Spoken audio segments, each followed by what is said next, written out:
قرآن مجید کا سورہ نمبر 21۔ سورہ انبیاء۔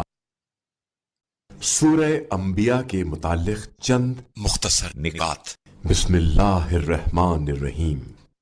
سورہ انبیاء موجودہ ترتیب کے لحاظ سے قرآن مجید کا سورہ نمبر 21 اور ترتیب نزول کے اعتبار سے سورہ نمبر 73 ہے۔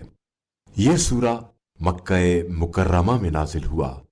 یہ سورہ جیسا کہ اس کے نام سے واضح ہے پیغمبروں کا سورہ ہے، کیونکہ اس میں 16 انبیاء علیہ السلام کا تذکرہ کیا گیا ہے، اسی وجہ سے اسے سورہ انبیاء کہا جاتا ہے۔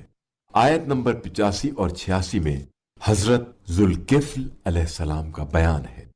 حضرت ذوالکفل علیہ السلام کے نبی ہونے کے بارے میں اختلاف ہے۔ قرآن مجید کی ان آیات میں صرف ان کے صالح اور صابر ہونے کا تذکرہ کیا گیا ہے اور ان کی عظمت کے لیے اتنا ہی کافی ہے۔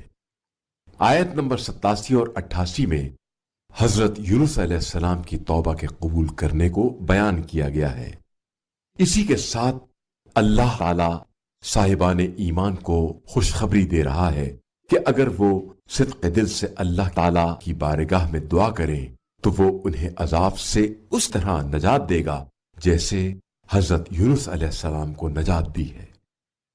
اہل بیت علیہ السلام کی روایات کے مطابق اس سورے کی آیت نمبر 105 میں امام زمانہ علیہ السلام کی حکومت اور امام علیہ السلام کا پوری دنیا میں نظام الہی رائج کرنے کی طرف اشارہ کیا گیا ہے۔ جو شخص انبیاء کی چاہت رکھتے ہوئے اس سورے کی تلاوت کرے وہ اس شخص کے مانند ہوگا جو جنت میں انبیاء کا ہم نشین ہوگا، اور وہ پوری زندگی لوگوں کی آنکھ کا تارا ہوگا۔